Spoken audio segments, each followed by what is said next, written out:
सम्मानित बुजुर्ग, नौजवान साथी, आवाज सुन रही मात्र शक्तियां और हमारे लिए जो हकीकत के रियलिटी के हमारे सामने भगवान बैठे हैं, हमारे देश के जवान, सभी के चरणों में हर शिकारा हरियाणा की तरफ से हाथ जोड़कर राम राम।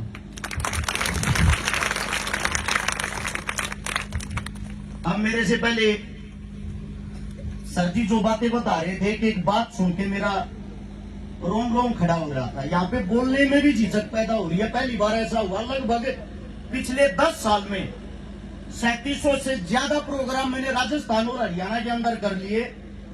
पहली बार ऐसा हुआ है जब जहां भी मेरे देश के जवान होते हैं, इनके सामने बोलने में थोड़ी झिझक इसलिए पैदा होती है। हकीकत तो ये है, अगर रियलिटी का कोई हिंदुस्तान के अंदर भगवान है, एक तो इस देश का जवान, एक इस देश का किसान, जिनके कारण हम अन्न खाते हैं। सबसे पहले अन्न खाने से पहले उस किसान का धन्यवाद करना चाहिए जिसने हमारी थाली के अंदर वो अन्न पहुंचाया। उसके बाद दूसरा धन्यवाद हमें उस जवान का करना चाहिए जिसके कारण हम चैन की नींद सोते हैं और शांतिपूर्वक जीवन जी रहे हैं। एक छोटी सी बात याद आ गई मेरे को भी सर की बात सुन के। बहुत साल पहले मैंने एक छोटी सी हिस्ट्री पढ़ी थी।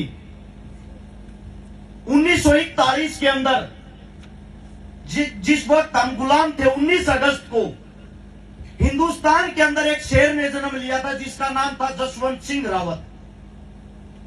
और इस बात को मैं ये चाहता हूं मेरे प्यारे बच्चे थोड़ा गौर से सुने।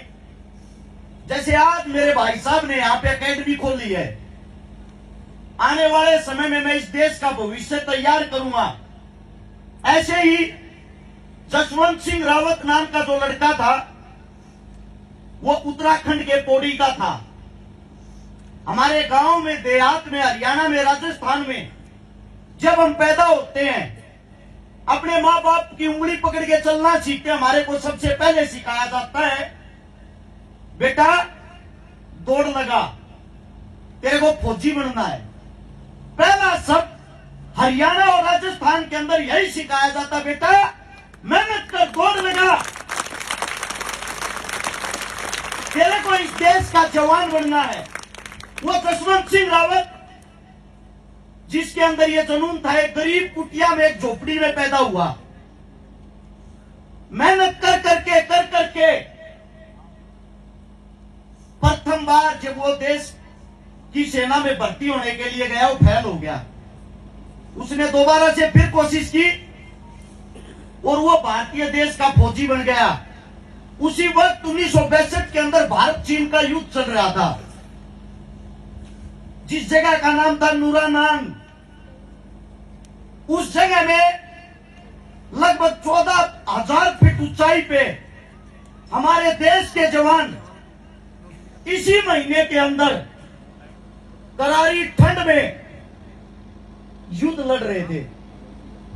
और जब ऊपर से आदेश आते हैं कि ऊपर तक खाना नहीं पहुंच सकता, वहां पे जो हमारी सेना वो वापिस लौट आए।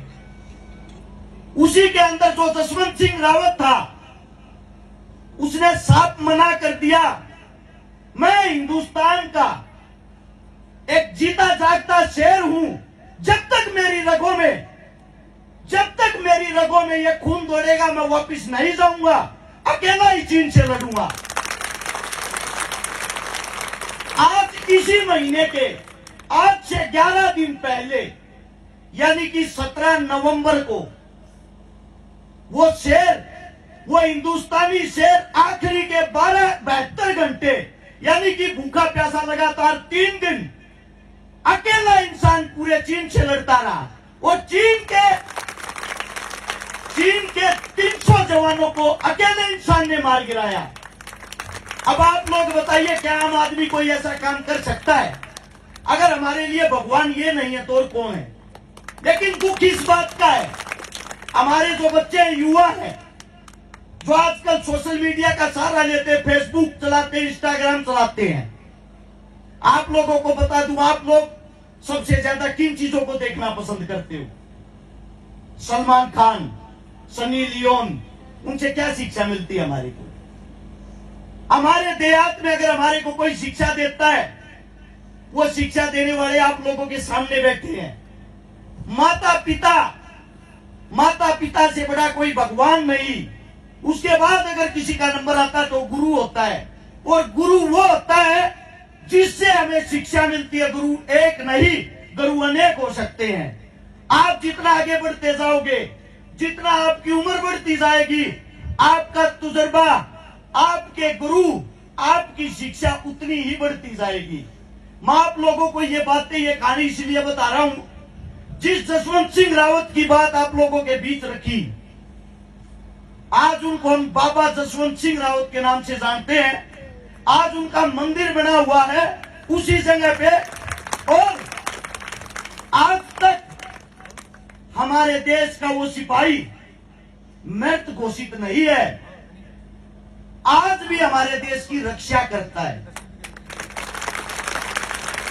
आप लोगों ने कहानियां सुनी होगी ना, भूत होते हैं, भूत नहीं होते, ये बातें चलती हैं।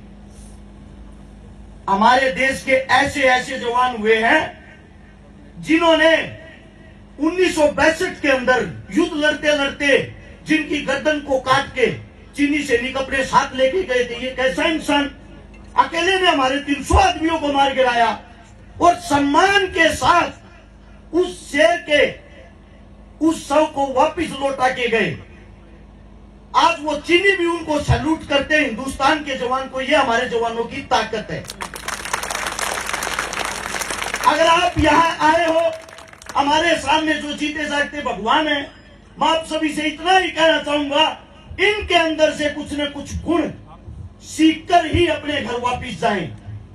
आप ही का बच्चा हूं, आप ही का बेटा हूं।